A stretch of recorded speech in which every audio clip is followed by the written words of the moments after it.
Pemirsa, korban tewas dalam kerusuhan antar umat Hindu dan Islam di New Delhi, India telah mencapai 42 orang. Ratusan orang lainnya juga terluka dalam kerusuhan antara kelompok agama yang terburuk dalam beberapa dekade ini.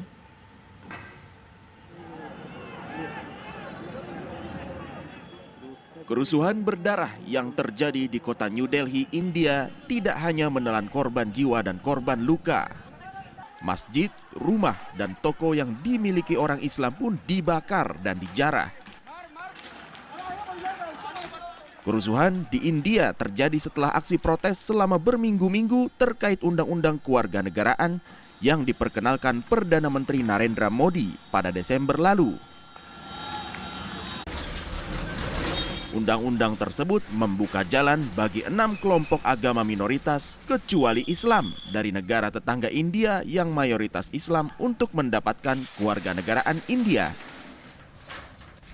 Namun, undang-undang tersebut dinilai telah bersikap bias terhadap pemeluk Islam dan diskriminatif.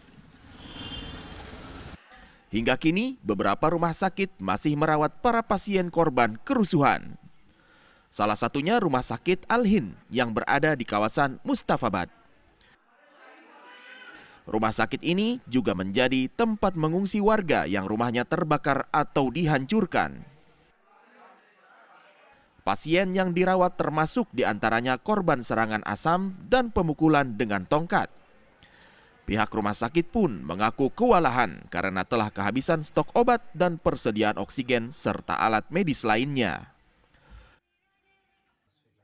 Kepolisian India juga telah menahan ratusan orang yang terlibat dalam kerusuhan. Penjagaan ketat diberlakukan di wilayah sekitar yang terdampak kerusuhan.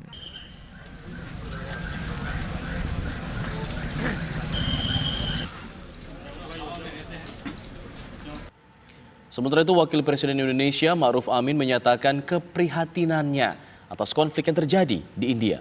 Pemerintah pun berencana menginisiasi kerukunan beragama dengan mengundang sejumlah tokoh. Sementara itu, PBNU meminta masyarakat di Indonesia tidak terpancing dengan peristiwa yang terjadi di India. PBNU pun telah memberi masukan kepada pemerintah Indonesia agar segera bersikap.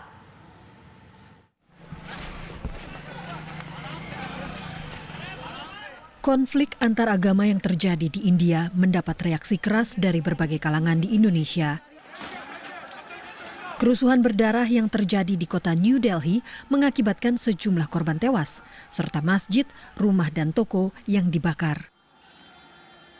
Pengurus besar Nahdlatul Ulama mengutuk keras peristiwa bentrok umat Hindu dan Muslim di India. Namun umat Islam dan Hindu di tanah air diimbau agar tidak terpancing. Kami menyerukan pertama kepada pemerintah Indonesia untuk mengambil langkah-langkah diplomatis ya. Sebagai masyarakat dunia, tentunya Indonesia sebagaimana Undang-Undang Dasar kita mengamanatkan untuk membangun ataupun melahirkan perdamaian dunia ya. Jadi kita jangan merasa itu bukan urusan Indonesia, itu bukan urusan kita berdiam diri, itu salah ya. Jadi kepada Bu Menlu kita harapkan untuk mengambil langkah-langkah diplomatis ya. Langkah-langkah diplomasi agar Indonesia sebagai negara dengan jumlah penduduk Muslim terbesar di dunia, ya, tentu di sini juga ada aspirasi dari umat Islam Indonesia, ya, karena ini berkaitan dengan penzaliman terhadap sebagian umat Islam yang berada di India. Ya. Sementara itu, Wakil Presiden Republik Indonesia Ma'ruf Amin menyatakan keprihatinan atas peristiwa konflik di India.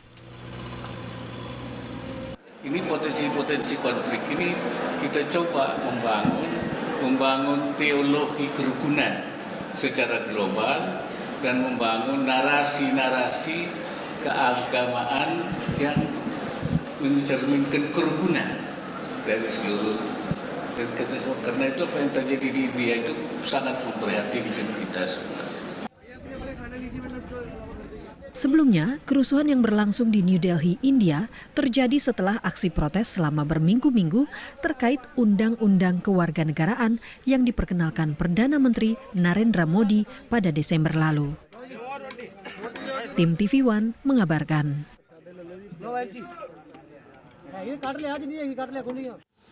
Pemirsa, Duta Besar India untuk Indonesia, Pradip Kumar Rawat, membantah adanya kekerasan yang dilakukan oleh umat Hindu terhadap orang Muslim di India.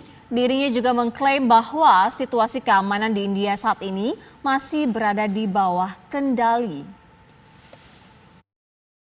Peaceful, and as of now, the situation in India is under control.